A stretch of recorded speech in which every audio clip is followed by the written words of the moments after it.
Welcome back. Okay, today we get the Cowl out of the Mustang and learn something actually pretty exciting about the car.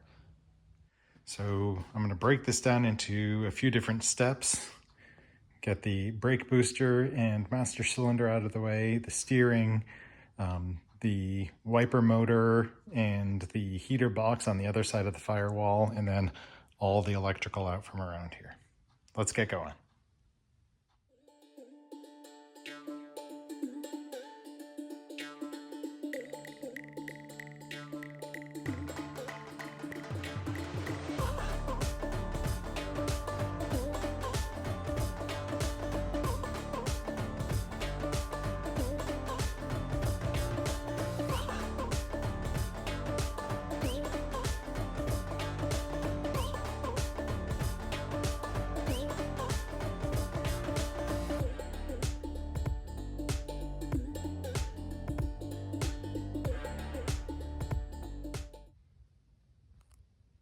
Okay, making good progress. Got the heater box out, heater motor and all. I don't know the shape inside of here. I don't intend to use this again, so I'm not too worried about cleaning it up and making it good.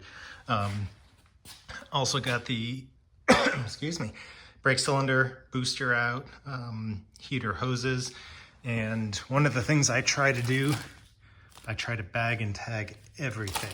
I might not wind up using all of these again. I might replace them, but you never know.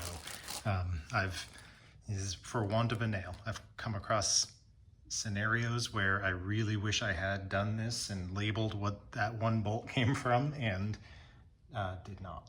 So removed all the various accoutrements here and got the windshield out. That was terrifying. Well, I'm exaggerating. My heart rate was elevated when I got it out, but it came out safely. It was only held in with the gasket, so all I had to do was get the flange of the gasket out all the way around. And when it finally did come, it jumped forward, so that I was not expecting that. So good times. Apart from that, I think I'm gonna hold off on the remaining brake lines and electrical. I'm going to, next thing I'm going to do is, I think, drill out the spot welds for the Cowl. That should be pretty straightforward, provided I can find them well enough. Once I have that loose, I'm going to try to save the upper cowl. We'll see how well I do. I've got some spot weld cutters. I'll go all the way around, and I've also got a body panel splitter. I'll try to be as gentle as possible removing the cap. So every time I take something off, I find something more and more curious. So this is where the brake booster was mounted to the firewall, and I don't get it. I don't know what happened here. It looked like there were a series of holes at one point and someone took a hatchet to it. I'm not sure exactly how this occurred. One thing I will do, I'll take the old brake booster, the brake booster that came out, and see how it aligns with the firewall. It's possible that they replaced the brake system at some point, or the brake booster, and this was their solution for when the mounting holes didn't line up. See, right here's where the booster goes in, and then 1, 2, 3, 4 mounting holes. And let's test fit the booster that came out of the car in there. Sorry about the noise.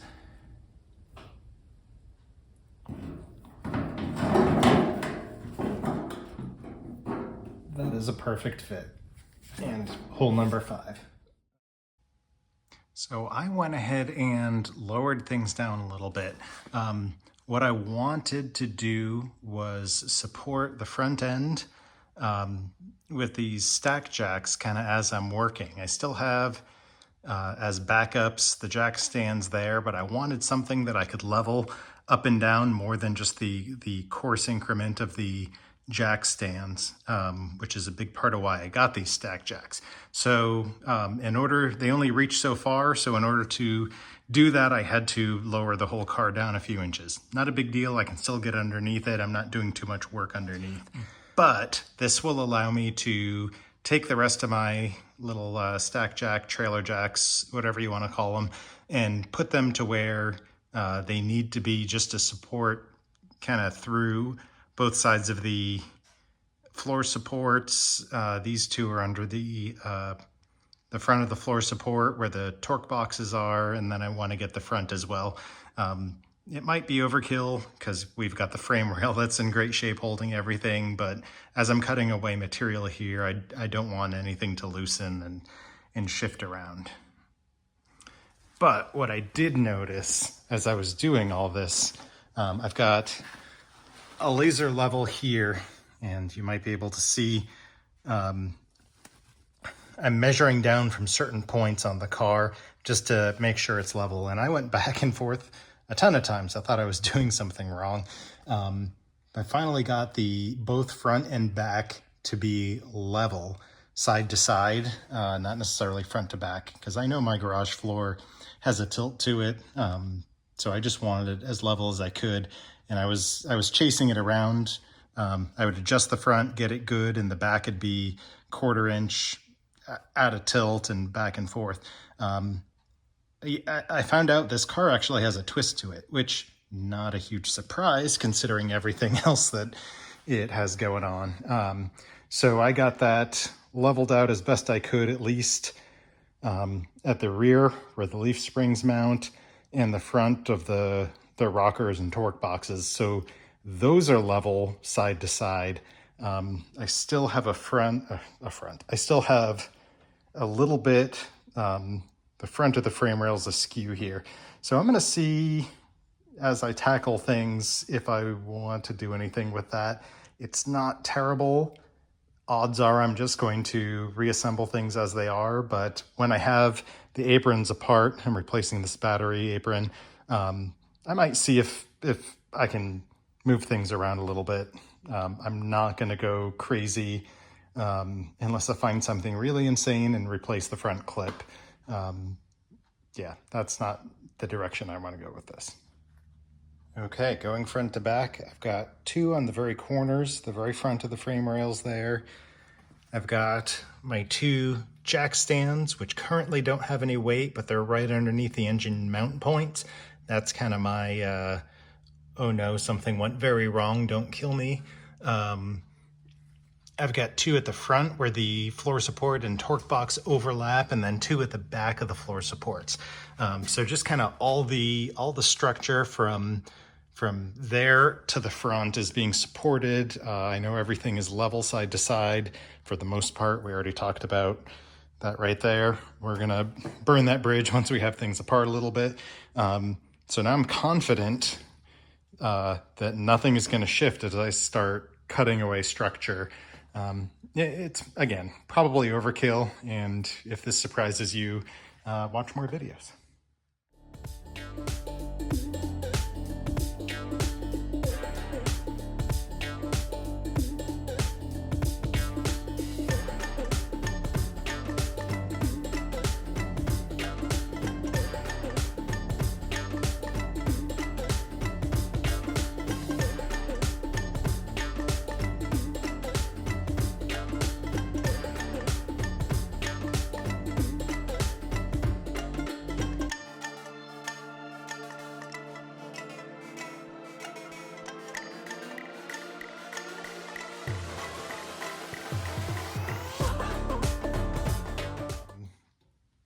I started drilling out the spot welds around the upper cowl,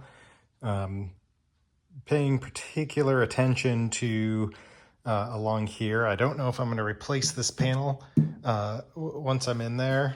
They're inexpensive enough and I'll have access to basically every side of it, so that might be one of those while you're at it type things.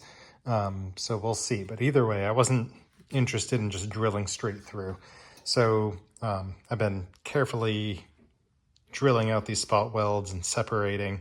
The bad news is I got enough light in there and enough looking up in there that I don't think that I'm saving this upper cowl. And there are spots. It's not quite that I can put my hand through, but there's some spots that are pretty thin metal there. And the amount of time I'm going to spend getting this out carefully versus just cutting along and then cleaning up where it was welded. We're talking hours and hours, and it might be worth it just to get the new part, and instead of spending a lot of time and effort trying to unmangle a new part, old part. You know what I mean? Anyway, I did separate the little transition pieces here. You can see how it went together right there. I've heard that the reproduction of these are really subpar, so I'm going to try to hang on to this. There's obviously a few spots that need to be straightened back out. It was a little humorous. You've got a million spot welds here and 2 up top, so I'm not sure what they were smoking that day at the Ford plant, but must have been fun. And the back part of the apron, you can see I did manage to mangle a little bit. We will try to clean this up. It's not the end of the world. We'll get by. Yeah, this is going to be pretty easy. What I'll probably do is just form a new little piece of sheet metal on there. I've got tons of sheet metal to work with. So not a big deal. We can make this look good again. Okay, through the magic of video editing for you, these arrived instantaneously and you didn't have to wait on the post. So they actually look like good stampings. I went ahead and bit the bullet, got a new upper cowl. It looks like it lines up pretty well, and yeah, all the holes are appropriate in there. It is in weld-through primer, and I want to just kind of show one thing that I was kind of pretty happy with. It comes with the little clips for the trim. When I did the roof, which has the same clips, it didn't come with the roof panel didn't come with those already installed. I had to get an aftermarket kit that I have somewhere buried in a box that I'll get to eventually. But yeah, I'm pretty happy, at least at first glance and inspection. There's no damage. We'll see how well everything fits together. With the car, it fits pretty nicely with each other, all 3 panels. So at least that's a good sign. So we'll go from there. Okay, I have my respirator on during this part of it, and for good reason. Not only because I don't want to be breathing the metal dust and the cut-off disc that gets flying in the air, but also you can see, and we talked about this before, during the 7-8 years this car was in storage, someone decided to make a home of it. So I know hantavirus is a real thing. I don't feel like breathing anything that is getting kicked up while I'm cutting away the firewall. Cutting away the cowl.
It looks like the car has another hole. So, I just gotta say, I am actually pretty excited. Let me show you what's going on. So I cut out the lower cowl, not in this order, the upper cowl. You can see over there, I've got the heater box, blower motor, the wiper connection, and vent. I don't know the name of this, we're gonna call it the vent. So the lower cowl absolutely needed to come out, and there wasn't a way I was going to get that out gracefully without removing the upper cowl. I was going to try to save that originally with the amount of time it would take to meticulously remove it, excuse me, straighten, fix everything I bent on it, and then install it. I might as well just get a new one. There's the new one. So I also had plans to replace the firewall altogether. I think it had enough, thought it had enough wrong with it that I was just gonna take everything out and replace it. I don't think that's the course I'm going. I think what I'm going to do, I'm gonna point these out in a second. I think there are a few places like the toe boards and around the brake booster that I'm going to use and section in. But I don't think I'm going to replace the whole firewall. And let me show you why. So once I actually got everything out of the way and I was able to see what the heck I was doing, and speaking of, bear with me, I'm gonna get a light. Okay, hopefully that's a little better with the light on. It looked pretty bad up here. I had a lot of surface rust, and of course you saw where the insulation was and where it ended up. But it looks much worse than it actually is. I don't think I can justify all the effort cutting all this metal out. That's actually solid metal. I think I'm just going to give it a nice cleanup, a wire wheel, treat it with maybe a rust converter, prime it, and then throw some paint on it. Let me show you the other side.